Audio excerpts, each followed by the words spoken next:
اچھا، ماشاءاللہ تمام مسلمان نے میلاد النبی منائی، لیکن کیا یہ تحقیق کرنے کی کوشش کری اللہ نے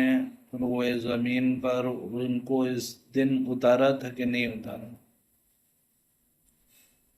کوئی سی بھی حدیث میں، صحیح حدیث میں یہ نہیں آتا کہ اللہ کے نبی کی پیدائش 12 ربیع الاول کو ہوئی تھی۔ اور